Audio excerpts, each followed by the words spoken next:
అంటే వస్త్ర పరిశ్రమ. దీన్ని టెక్స్టైల్ ఇండస్ట్రీ అంటారు, జౌలి ఇండస్ట్రీ అంటారు. భారతదేశములో అతి పురాతన చిన్నతర పరిశ్రమ చేనేత పరిశ్రమ, హ్యాండ్లూమ్ ఇండస్ట్రీ.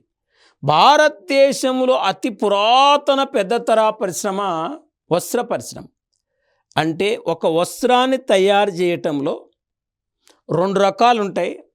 ఒకటి కృత్రిమ నూలు ఉంటుంది, 2 మానవ నిర్మిత నూలు ఉంటుంది. అంటే కృత్రిమ నూలు అంటే మానవ నిర్మిత నూలు అంటాం, సహజ నూలు అంటాం. మరి సహజ నూలు నేచురల్ కాటన్ ఉంటుంది, హ్యూమన్ క్యాపిటల్ ఉంటుంది.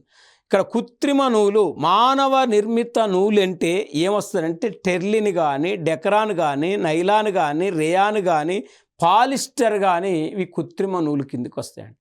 సహజ నూలు కిందికి ఏమొస్తుందంటే జూటు, కాటన్, ఉన్ని, పట్టు. చూడండి ఇక్కడ హులాన్, సిల్క్, జూటు, కాటన్ ఇవి నేచురల్ నూలు కిందికి వస్తాయి. మరి ఇప్పుడు మనం దేశంలో చూస్తే అంటే పురాతన అతిపెద్ద తర పరిశ్రమ కాటన్ ఇండస్ట్రీ అంటున్నాం. కాటన్ ఇండస్ట్రీ ఆవిర్భవించక ముందు చేనేత పరిశ్రమలు ఉండేవి. ఇవి చేతితో వస్త్రాలు ఉత్పత్తి చేసే పరిశ్రమను చేనేత పరిశ్రమ అంట.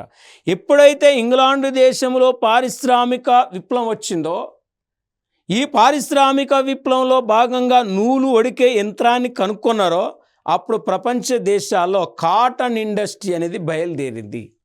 మరి కాటన్ ఇండస్ట్రీ అనేది ఉద్భవించింది అంటున్నాం.